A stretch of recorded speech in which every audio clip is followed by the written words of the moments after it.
Hello friends, स्वागत है आपका आपके अपने चैनल पढ़ाई विद मोटिवेशन में। यहाँ हम सिर्फ किताबी ज्ञान नहीं करते, हम यहाँ तैयारी कर रहे हैं उस किताबी ज्ञान से हटकर इस जो हम भी सीखते हैं उसको एक हथियार बनाने के लिए। यानी कि पढ़ाई तुम्हारा एक हथियार बन सकता है तुम्हारे फ्यूचर के लिए। तो आज हम एक और कदम आगे बढ़ाने वाले हैं इस दिशा में। जैसे कि तुम्हारे बोर्ड के एग्ज़ाम चल रहे हैं और तुम्हारा आज साइंस का एग्ज़ाम हुआ होगा, तो काफ़ी अच्छा क्या होगा दोस्तों तुम्हारा। बच्चों, जितने भी तुमने एग्ज़ाम दिए अब तक सब के सब वो आज तुम्हारे अच्छे ही गए होंगे क्योंकि तुमने अच्छे से मेहनत करी है, पढ़ाई करी है। अब आने वाला एग्ज़ाम तुम्हारा हिंदी का है, तो मैं हिंदी के लिए सबसे ज़्यादा दिक्कत जो इसमें होती है बच्चों को वो होती है व्याकरण। तो आज मैं तुम्हें कुछ बेसिक चीज़ें व्याकरण की बताने वाला हूँ और मैं इसमें तुम्हें आगे क्षितिज और कृतिका के बारे में बताऊँगा, कैसे पढ़ना है, कैसे कैसे करना है, क्योंकि मुझे हिंदी के बारे में अच्छे से पता है क्योंकि मैंने हिंदी में काफ़ी अच्छे नंबर पाए थे बोर्ड से।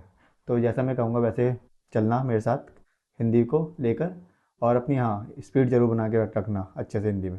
अगर ऐसा नहीं करोगे क्योंकि लेंदी पेपर आता है तो लिखने में तुम्हारे हाथ थक जाते हैं।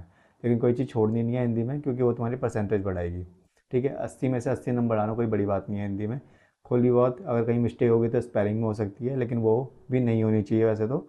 ये तुम्हारी परसेंटेज को काफ़ी अपर लेवल तक लेके जाएगी। तो आज मैं बात करने वाला हूँ हिंदी व्याकरण के बारे में। तो थोड़ा थोड़ा समझाता हूँ मैं, और तुम समझने की कोशिश करना, कॉपी पेन लेकर बैठना और नोट्स बनाते रहना। इसलिए वीडियो को बार बार देखना, लास्ट तक देखना, इसमें जुड़े रहना। ठीक है, और चैनल को सब्सक्राइब करना। ठीक है दोस्तों, तुम्हारा ही चैनल है, इसको सब्सक्राइब करो तभी मैं तुम्हारे साथ आगे बढ़ते चल जाऊँगा। ठीक है, और तुम भी मेरे साथ आगे बढ़ोगे फ्यूचर में भी और अपने कैरियर में भी। ठीक है, तो शुरू करते हैं अब। तो सबसे मेन है कि शब्द भेद और शब्द निर्माण क्या होता है। जैसे कि तत्सम तद्भव हो गया, देशज शब्द हो गए, विदेशी शब्द हो गए। ठीक है, तो अगर हम तत्सम की बात करें तो संस्कृत से जो सीधे आते हैं शब्द, जैसे कि अग्नि, चंद्र, सूर्य, ये सब हमारे तत्सम शब्द हैं। और अगर हम तद्भव की बात करें तो संस्कृत से जो विकसित हुए हैं ऐसे शब्द, जैसे कि अग्नि से आग, चंद्र से चांद। ठीक है, तो वो सब हो गए हमारे तद्भव शब्द। दूसरा हम बात करते हैं देशज शब्दों की, जैसे कि देशी भाषा में कमल, लोटा, जो हमारे देशी भाषा में यूज़ करे जाते हैं ऐसे शब्द। और अगर हम बात करें विदेशी भाषा की, तो विदेशी में अंग्रेजी, अरबी, फारसी से हमारा जैसे कमरा हो गया, किताब हो गया, स्कूल हो गया, ये सब अंग्रेजी के शब्द हैं। ठीक है, क्योंकि हम इसे इस तरह यूज़ करते हैं आजकल जैसे कि वो हिंदी के शब्द हों, लेकिन वो है नहीं। और अगर हम बात करते हैं संकर, तो ये दो भाषाओं का मिश्रण है, जैसे कि रेलगाड़ी, रेल प्लस गाड़ी। और अगर बोर्ड में आता है हमारा तो उसमें से शब्द का तत्सम तद्भव बताओ, 1 से 2 नंबर का आता है वो। उदाहरण जैसे आँख, तो उसका तत्सम क्या होगा, तत्सम होगा उसका अक्षी। ठीक है, दूसरा है हमारा उपसर्ग और प्रत्यय। तो उपसर्ग क्या होता है, प्रीफिक्स सफिक्स तुमने सुना है इंग्लिश में, वही चीज़ है ये। शब्द के आगे लगने वाला, जैसे कि आगे लग रहा है, जैसे प्र से प्रकाश, प्र प्लस काश प्रकाश, आ प्लस धूर अधूरा। ठीक है, आ प्लस धूरा अधूरा। मुख्य उपसर्ग में प्र यानी परा, अप सम, अनु, अव, निस, दुस, वी, अधि, ये सब हमारे मुख्य उपसर्ग यानी जो आगे लगते हैं। अगर हम प्रत्यय की बात करें, जो शब्द के पीछे लगने वाला होता है उसे बोलते हैं प्रत्यय, जैसे कि घर प्लस आना, घर आना। ठीक है, पढ़ प्लस ई, पढ़ाई।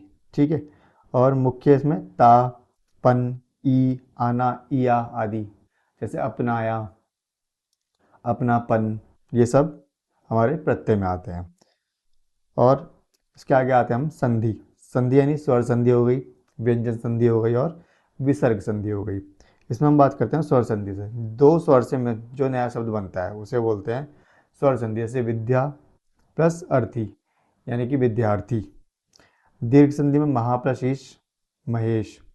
और गुण संधि में देव प्लस इंद्र, देवेंद्र। व्यंजन संधि में अगर बात करें तो उत प्लस तर इक्वल टू उत्तर। बोर्ड में जो आते हैं वो होते हैं संधि विच्छेद करो या फिर संधि बनाओ।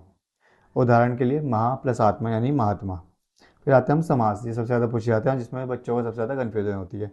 तो सबसे पहले आता है अवयव भाव, जिसे अवयव प्रधान होता है, जैसे कि यथाशक्ति, प्रतिदिन, इसके उदाहरण हो गए। तत्पुरुष समास, दूसरा पद प्रधान, जैसे कि राजपुत्र, देशभक्ति। अगर बात करें जैसे कर्म, करण, संप्रदाय, आपादान, संबंध, अधिकरण, ये इसके जैसे हम बोलते थे ना, करण से, का, की, के, री, ये सब इसमें ही आता है। द्वंद्व में दोनों पद प्रधान, जैसे राम लक्ष्मण, माता पिता। बहुब्रीहि में विशेषण जो होता है प्रधान होता है, जैसे पीताम्बर में पीला अंबर जिसका, जिसे यानी कि कृष्ण है, जिसमें हम किसी से तुलना कर रहे हैं उसकी। द्विगु में संख्या प्रधान, जैसे त्रिफला, चौराया। इसमें चौराया मतलब 4, त्रिफला मतलब 3। ठीक है, कर्मधारय में विशेषण विशेष्य यानी कि नीलकमल, महापुरुष। बोर्ड में समास का नाम बताओ या फिर विग्रह लिखो, ये सब आ सकते हैं। तो उदाहरण इसमें आ गया यथा समय और अव्ययीभाव समास। अब रचना के आधार पर वाक्य भेद जो होते हैं, सरल वाक्य एक क्रिया वह पढ़ता है, ठीक है। संयुक्त वाक्य और जैसे वह पढ़ता है और लिखता है, इसमें दो वाक्य जुड़ गए, पढ़ता है और लिखता है। मिश्रित वाक्य जो लड़का पढ़ता है वह सफल होता है। तो यहाँ पे क्या हो गया, मिश्रित वाक्य, अगर वो पढ़ेगा तभी वो सफल होगा। यहाँ पे एक कनेक्शन बन रहा है दोनों में। बोर्ड में वाक्य का भेद भरा या फिर रूपांतरण सरल में बदलो, संयुक्त में बदलो, यही आता है, तो इसकी प्रैक्टिस कर लेना। उदाहरण वह आया और चला गया, तो ये क्या होगा, संयुक्त वाक्य। फिर आता है वाच्य, इसमें आते हैं तीन, कृतवाच्य, कर्मवाच्य और भाववाच्य। तो अब इसकी बात करें सबसे पहले कृतवाच्य। तो इसमें आता है, इसमें कर्ता यानी करने वाला प्रधान होता है, जैसे कि राम ने रावण को मारा। कर्मवाच्य में कर्म प्रधान होता है, यानी कि रावण राम द्वारा मारा गया, ठीक है। तीसरा आता है भाववाच्य, जहाँ भाव प्रधान होता है, यानी कि मुझसे चला ही नहीं जाता। तो यहाँ पे तुम्हारे भाव पता चल रहे हैं कि तुमसे चला नहीं जाता, ठीक है। तो बोर्ड में वाच्य बदलो बहुत आते हैं, जैसे 2 से 4 अंक आ जाता है वो। जैसे कि अगर एग्जाम्पल देखें, जैसे शिक्षक पढ़ाते हैं, तो ये कर्म वाच्य में आ गया, तो शिक्षक द्वारा पढ़ाया जाता है। फिर आता है हमारा अलंकार, इसमें उपमा हो गया, रूपक हो गया, उत्प्रेक्षा, अतिशयोक्ति, मानवीकरण, यमक, श्लेष आदि, ये सब हमारे अलंकार हैं। उदाहरण मुख कमल सा, तो उसमें उपमा अलंकार है, क्योंकि यहाँ पे मुख कमल सा यानी तुम्हारे चेहरे की जो तुलना है वो कमल से की जा रही है। फिर आता है पद परिचय या फिर पदभेद, जिसमें संज्ञा, सर्वनाम, विशेषण, क्रिया, क्रिया विशेषण, संबंध बोधक, समुच्चय बोधक, विस्मादि बोधक, तो इसमें पद वगैरह इससे पूछे जाते हैं। अन्य उदाहरण जैसे कि मुहावरे पूछ लिया, लोकोक्तियाँ पूछ लिया, वाक्य शुद्धि, ठीक है, ये सब चीज़ें आती हैं इसमें। अगर हम बात करें कुछ समास के बारे में, तो जैसे अव्ययीभाव समास, तो इसमें पहला पद अवयव जैसे कि प्रति, यथा, भर, हर, अनु, नी आदि, ये सब होते हैं प्रधान शब्द में। समस्त पद जो होते हैं अव्यय की तरह प्रयोग होता है। विशेषता है इसका, उत्तर पद संज्ञा होगा या विशेषण होता है, लेकिन पूरा पद अव्यय बन जाता है, जैसे कि यथा समय यानी समय के अनुसार, प्रतिदिन, दिन दिन, भरपेट, पेट भरकर, हरगिज, कभी नहीं, अनुकूल, कुल के अनुसार, निरंतर, अंतर के बिना, यथाशक्ति, शक्ति के अनुसार, अप्रतिक्षण, क्षण क्षण, और भरसक, भर भर, ठीक है, आजीवन, जीवन भर। दूसरा आता है तत्पुरुष समास, जिसमें उपभेद भी होते हैं, कर्म, करण, संप्रदान, अपादान, संबंध, अधिकरण। तो अगर इसमें देखो का, के, से, को, में आदि ये सब आते हैं, तो इससे तुम पता लगा सकते हो कि यहाँ तत्पुरुष समास है। जैसे कि देशभक्ति यानी देश के लिए भक्ति, यहाँ संप्रदान होगा। हाथ कंगन, हाथ में कंगन, यहाँ अधिकरण होगा। जलमग्न, जल में मग्न, यहाँ अधिकरण होगा। मन चाह, मन से चाह, यहाँ करण होगा। राजदूत, राजा का दूत, यहाँ संबंध बताया जा रहा है। घुड़सवार, घोड़े पर सवार, यहाँ अधिकरण हो रहा है। ऋण मुक्त, ऋण से मुक्त, यहाँ अपादान हो रहा है। कार्य कुशल, कार्य में कुशल, यहाँ अधिकरण हो रहा है। भयभीत, भय से भीत, यहाँ करण हो रहा है। फिर आते हैं हम कर्मधारय समास में। तो इसमें आता है हमारा, जिसमें हम किसी दूसरे से, इसमें पहला पद तो विशेषण होता है और दूसरा विशेष्य होता है, या दोनों विशेषण या उपमा होते हैं। जैसे कि नील कमल, नीला कमल, महापुरुष, महान पुरुष, घनश्याम, घन के समान श्याम, चंद्रमुखी, चंद्रमा जैसा मुख वाली, पीताम्बर, पीला अंबर जिसका, लालटेन, लालटेन, काली मिर्च, काली मिर्च। फिर आता है द्विगु समास, इसमें 2, 4, 3 आदि समूह का बोध होता है इसमें, जैसे कि त्रिफला, 3 फलों का समूह, चौराया 4 राहों का समूह, नवरत्न, 9 रत्नों का समूह, पंचतंत्र, 5 तंत्रों का समूह, सप्त सिंधु, 7 सिंधुओं का समूह, त्रिकाल, तीनों कालों का समूह, दोपहर, 2 पहर यानी 2 पहर है, ठीक है, 2 पहर, ठीक है। पंचवटी, 5 वटों का समूह, चतुर्भुज, 4 भुजाओं का समूह, और दशानन, 10 आननों का वाला। तो इस सब में तुम्हें संख्या नजर आ रही है।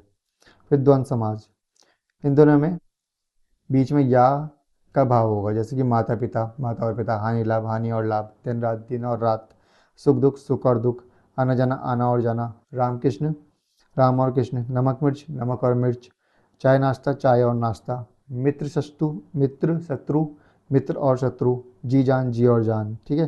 फिर आता है हमारा बहुव्रीहि समास, इसमें है कि जैसे पीना का पानी, यानी कि पिनाक मैंने धनुष, और पानी में जिसके यानी शिव, दशानन, 10 आनंद जिसके यानी रावण। इसमें तुम्हें पता चलना चाहिए कि किसके बारे में बात हो रही है। त्रिनेत्र, 3 नेत्र जिसके कौन है, शिव जी।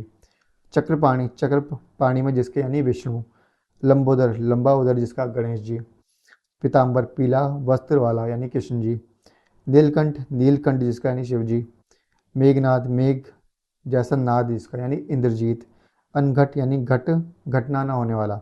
और विद्वजन, विद्वान जन। तो इस टाइप के इसमें पूछे जाते हैं तुम्हारे समास के बारे में। तो इससे तुम्हें पहचानना है कौन सा समास है, क्योंकि व्याकरण तुम्हें अच्छे से करके आनी है, उसका भी अच्छा रोल है। उसके बाद हमारा राइटिंग सेक्शन आता है, जिसमें हमारे पत्र आते हैं, तुम्हारे अपठित और पठित गद्यांश पद्यांश दोनों आते हैं, उसके बारे में बताऊंगा तुम्हें। ठीक है, तो ये इसको जितना मैंने पढ़ाया उसको अच्छे से कर लेना, जिससे तुम्हारी व्याकरण अच्छे से हो जाए। बाकी मैं बताता रहूँगा तुम्हारी बाकी लिटरेचर के बारे में। ठीक है, तो तुम्हें अगर कोई भी डाउट हो तो कमेंट करके पूछ सकते हो मुझसे, मैं तुम्हारे हर कमेंट का जवाब दूंगा। ठीक है, तो वीडियो अच्छा लगा तो चैनल को सब्सक्राइब करना, वीडियो को लाइक करना और कमेंट करना कि तुम्हें वीडियो कैसा लगा, और बताना कौन सी टॉपिक पर तुम्हें वीडियो चाहिए। ठीक है, और चैनल को सब्सक्राइब जरूर करना, जिससे मैं तुम्हारे लिए वीडियो लाता रहूँ हमेशा। ठीक है, और ये चैनल तुम्हारा अपना है, तुम्हें जो भी दिक्कत हो तुम मुझसे पूछ सकते हो। ठीक है, और अगर कोई भी दिक्कत आ रही है हिंदी में तो मुझसे पूछना कमेंट में, तुम्हें बताऊंगा। ठीक है, तो अगर वीडियो अच्छी लगी हो तो इस चैनल को अपना समझ कर सब्सक्राइब करना। ठीक है, मिलते हैं नेक्स्ट वीडियो में। Thank you.